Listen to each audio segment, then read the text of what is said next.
గురుగారు, దైవానికి అరటిపళ్ళు సమర్పించడం, నివేదన చేయటం, అలాగే కొబ్బరికాయ కొట్టడం, ఈ రెండు ఎందుకు చేస్తాం? ఖచ్చితంగా ఈ రెండింటిని దైవానికి ఈ పూజా సంవిధానంలో సమర్పించాలా?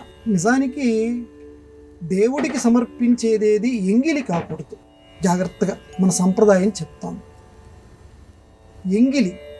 ఎంగిలి అంటే ఒక దాని చేత స్పర్శించబడినది.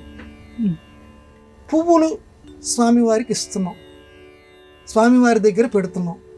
పువ్వు ఎంగిలి కాబడింది.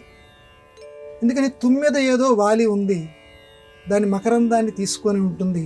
రకరకాల పువ్వుల్లో రకరకాల తుమ్మెదలు వాలుతాయి, అవన్నీ కలిపి తేనె తొట్టి కింద నిర్మిస్తాయి. కాబట్టి ప్రతి పువ్వు కూడా తుమ్మెద స్పర్శతోటి ఉంటుంది.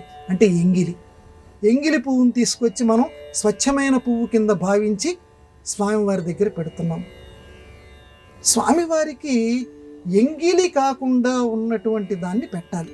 ఎందుకంటే ఒకరి ఎంగిలి మనం కొరికేసి దాన్ని స్వామివారి దగ్గర పెట్టడానికి ఏ భక్తుడు కూడా మనస్సు అంగీకరించదు. అందుకే ఒక తత్వంలో అందరూ లోక ప్రసిద్ధం ఏమీ సేతురా లింగ అని చెప్పి బాలమురళీ కృష్ణ గారు అత్యద్భుతంగా మన హృదయాల్లోకి తెచ్చుకునే తత్వం పాడారు. గంగ ఉదకము తెచ్చి లింగ పూజలు చేద్దామంటే గంగనున్న చేప కప్ప ఎంగిలంటున్నాదిరా. ఎందుకంటే అప్పటికే మనం చక్కగా స్వామివారికి మనం అభిషేకం చేద్దాం అనుకుంటున్నాం, కానీ అప్పటికే మనం తెచ్చినటువంటి ఆ గంగ ఉదకం ఏదైతే ఉన్నదో అది ఎంగిలి కాబడింది. లోపల ఉన్నటువంటి చేపలు తాగుతున్నాయి, ఇంకో జంతువు తాగుతోంది అంటే అది ఎంగిలే కదా. ఎంగిలిగా ఉన్నటువంటి నీరు తీసుకొచ్చి మళ్ళీ చాలా స్వచ్ఛంగా ఉందని చెప్పి ఆ శివుడికో ఆ విష్ణువుకో మనం అభిషేకం చేస్తున్నాం. ఎంగిలి కానిదేమిటి? రెండే రెండు ఉన్నాయి, అందుకే ఆ రెండు తప్పనిసరిగా పూజల్లో పెట్టండి అన్నారు. అరటిపండు, కొబ్బరికాయ.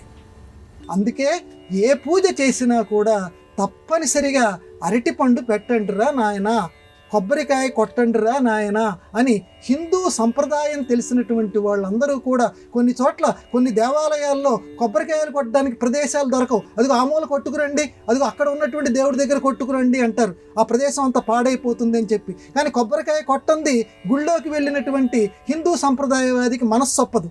ఎక్కడో చోట కొబ్బరికాయ కొట్టాలి, అది తీసుకొచ్చి స్వామివారికి నివేదన చూపించాలి. ఎందుకనంటే ఈ లోకంలో ఏ చెట్టు అయినా సరే ఒక చెట్టు నుంచి పుట్టినటువంటి విత్తనంతో మళ్ళీ పుడుతుంది, అంటే అది ఎంగిలి.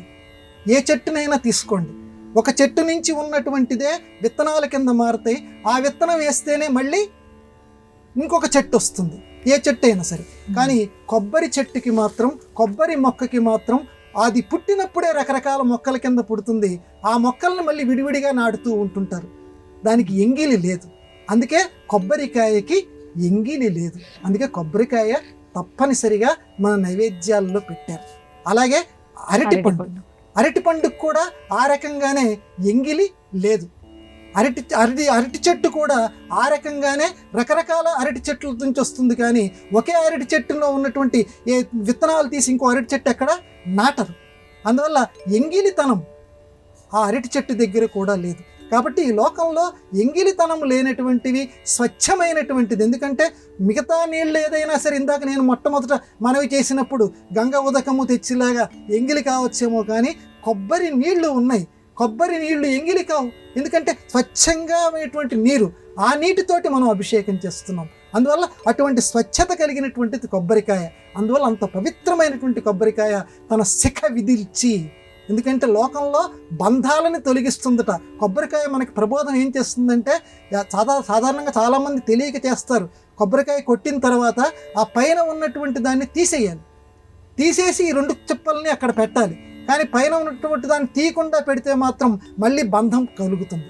ఆ చిక తీసేయటము అంటే లోకంలో ఉన్నటువంటి బంధాలన్నీ కూడా తొలగించేవయ్యా, మళ్ళీ నాకు బంధాలు కలిగించేటువంటి జన్మ నాకు ప్రసాదించకు అని దేవుణ్ణి ప్రార్థించటానికి ఆ కొబ్బరికాయ పైన ఉన్నటువంటి పీచు ఏదంటాం చూడండి, ఆ పీచుని తీసేస్తాం. అలాగే ఏ కాయకి లేనటువంటిది త్రినేత్రత్వం, 3 కన్నులు. శివుడికి ఉన్నాయి 3 కన్నులు, కొబ్బరికాయకి కూడా 3 కన్నులు ఉన్నాయి. 3వ జ్ఞానం ఇస్తుంది, శివుడి లాంటి జ్ఞానాన్ని మనకు అనుగ్రహిస్తుంది. అందుకే కొబ్బరికాయ మీద అద్భుతమైనటువంటి పద్యాలు కూడా ఉన్నాయి. మొత్తానికి ఎంగిలి కానటువంటి పదార్థాలు కాబట్టి ఆ రెండింటిని మాత్రమే ప్రతి గుళ్ళోనూ పెడతారు. ప్రతి వాళ్ళు కూడా మన హిందూ సంప్రదాయంలో వాడతారు.